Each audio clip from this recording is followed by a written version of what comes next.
नमस्कार दोस्तों। Average true range ATR क्या होता है? ये बार बार हर एक ट्रेडर इसकी बात करता है। क्यों ये एक इंपॉर्टेंट इंडिकेटर है इंडिकेटर्स के मामले में? क्या ये बहुत ही सटीक होता है? कब यूज करते हैं और कब नहीं यूज करते हैं, आइए जानेंगे इस वीडियो में। दोस्तों, एवरेज ट्रू रेंज का कॉन्सेप्ट जो है वो एक तरीके का क्रूड वॉलेटिलिटी इंडिकेटर होता है। सबसे पहले तो इसको देख लेते हैं कि सेटिंग कैसे करते हैं। जब आप ये मैंने जीरोधा का टर्मिनल खोला हुआ है, ट्रेडिंग व्यू का टर्मिनल भी सिमिलर होता है। यहाँ पे आप अगर डालेंगे एवरेज एवरेज लिखेंगे तो एवरेज ट्रू रेंज आ जाता है। यहाँ पे आप जाएंगे, इसकी डिफॉल्ट सेटिंग 14 की होती है। मैं जो सेटिंग यूज करता हूँ वो 20 की सेटिंग यूज करता हूँ। तो यहाँ पर आप यहाँ पे अगर आप क्लिक करेंगे तो इसको आप 20 कर सकते हैं। 20 की सेटिंग यूज करता हूँ। तो दोस्तों, ATR का जो कैलकुलेशन होता है उसमें बहुत ज्यादा नहीं जाएंगे, लेकिन आपको एक सिंपल सा बता देता हूं कि जैसे कभी भी कोई कैंडल फॉर्म होती है तो उसका एक हाई होता है, एक लो होता है, ओपन और क्लोज होता है। तो इसमें जो पार्ट सबसे बड़ा होता है, जैसे हाई और लो के बीच का जो गैप, उसको समझ लीजिए अगर हम बोलते हैं एक्स। सिमिलरली हाई और क्लोज के बीच का गैप, यानी कि जहां पे क्लोज दिया है और जो हाई पॉइंट था। सिमिलरली क्लोज और लो के बीच का गैप, इसमें जो भी गैप सबसे बड़ा होगा, उस पर्टिकुलर कैंडल में जो पार्ट सबसे बड़ा होगा, उसको हम बोलते हैं हमारा ट्रू रेंज। और जब ये ट्रू रेंज आ जाता है तो फॉर्मूला के कैलकुलेशन में इसका एक्सपोनेंशियल मूविंग एवरेजेस निकाल लेते हैं।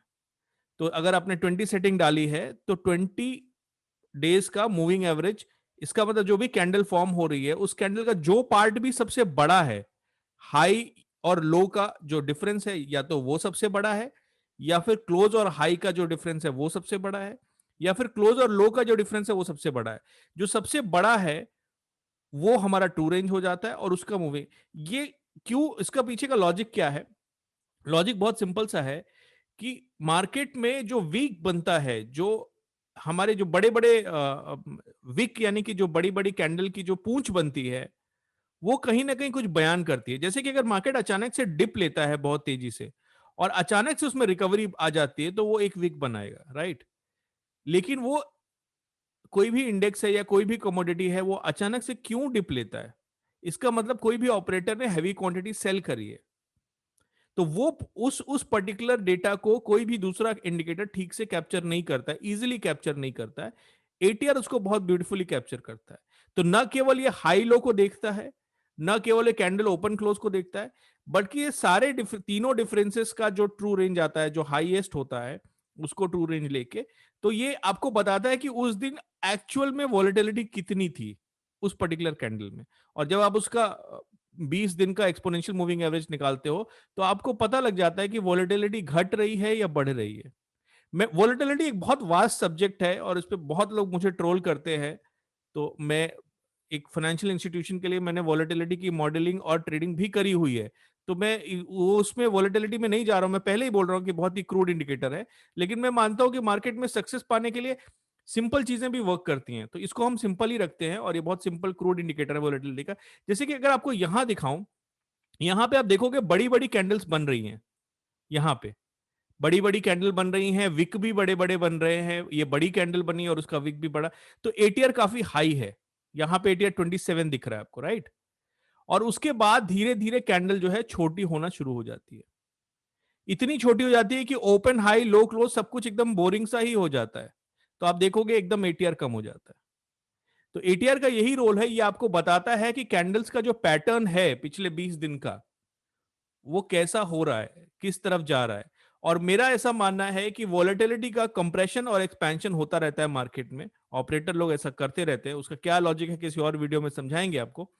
तो जब वॉलेटिलिटी का कंप्रेशन होता है, जैसे यहां पर हुआ, ये आपको आपके सामने 15 मिनट का चार्ट खोला हुआ है, यहां पर हुआ, उसके बाद क्या होता है, मार्केट किसी साइड में ब्रेकआउट दे सकता है। किस साइड में ब्रेकआउट देगा, उसमें हमारे RSI से हेल्प लेते हैं, उसमें हम डॉनचिन चैनल से हेल्प लेते हैं, उसमें दूसरे इंडिकेटर से हेल्प लेते हैं। एक इंडिकेटर से आपकी सारी प्रॉब्लम सॉल्व नहीं होती है, लेकिन ये बहुत अच्छे तरीके से ब्यूटीफुली एक्सप्लेन करता है कि जब मार्केट में बड़ी कैंडल्स के बाद छोटी छोटी कैंडल बनना चालू होती है, ATR कम होना चालू होता है, तो ये वॉलेटिलिटी के एक्सपेंशन को कहीं ना कहीं ये आप ऑप्शन सेलिंग में भी यूज कर सकते हो, ऑप्शन बाइंग में भी यूज कर सकते हो, ब्रेकआउट ट्रेड्स में भी यूज कर सकते हो। सिमिलरली अगर आप इसको डेली चार्ट में देखोगे तो आप देखोगे कि यहां पे सारी कैंडल बहुत छोटी छोटी बन रही हैं। एटीआर एकदम नीचे के 165 के आसपास है डेली का एटीआर, और सारी कैंडल एक आधा कैंडल छोड़ दो तो सारी छोटी बन रही है। एक आधा कैंडल का फर्क क्यों नहीं पड़ता? क्योंकि ये मूविंग एक्सपोनेंशियल एवरेज है ट्रू रेंज का, तो इसलिए एक आध कैंडल से डेटा बहुत फर्क नहीं पड़ता है। और आप देखोगे कि इतनी छोटी कैंडल बनी 165 और अचानक से उसके बाद वॉल एक्सपेंशन आया। तो अगर आप ऑप्शन सेलर हो तो ये जब बहुत कम हो जाता है एटीआर तो ये आपके लिए अलार्म बेल है। अगर आप ऑप्शन बायर हो तो ये एक अपॉर्चुनिटी है। सिमिलरली आप देखोगे ये बीच में ये रेंज में तो मार्केट चल रहा था, लेकिन एटीआर बहुत हाई था। तो ये अगर किसी ने देखा हो फरवरी मार्च अप्रैल मई, अगर आप किसी के स्क्रीनशॉट्स को देखने में रुचि रखते हो और वो अगर एक्चुअल ट्रेडर है, बहुत से हैं एक्चुअल ट्रेडर्स, तो आपने देखा होगा कि लोगों ने फरवरी मार्च अप्रैल मई में मोटा पैसा बनाया, जो लोग न्यूट्रल सेलर्स हैं, क्योंकि एटीआर भी बहुत हाई था। इसका मतलब कि बड़ी बड़ी कैंडल्स तो बन रही थी लेकिन मार्केट एक रेंज के अंदर ही था। अगर एटीआर कम होता और फिर अगर अचानक से बड़ी कैंडल बनती है तो आपका सारा पैसा ले जाती है, सारा प्रॉफिट ले जाती है, आपको लॉस कराती है। लेकिन यहाँ चूंकि एटीआर ऑलरेडी बहुत हाई था प्रीवियस लेवल से, तो इसलिए एक अच्छी अपॉर्चुनिटी थी। तो दोस्तों ये एटीआर की कहानी है। इसको मैं, आपने देखा होगा मेरे हर चार्ट में एक एटीआर रहता ही है 20 की सेटिंग पे। ये एटीआर की सिंपल कहानी है। आज का वीडियो देखने के लिए बहुत बहुत धन्यवाद। लाइक करना मत भूलिएगा, मुझे बहुत अच्छा लगता है अगर आपको वीडियो पसंद आ रहे हैं तो। और सब्सक्राइब करना भी मत भूलिएगा, क्योंकि उससे मुझे बहुत हेल्प मिलती है। Thank you so much.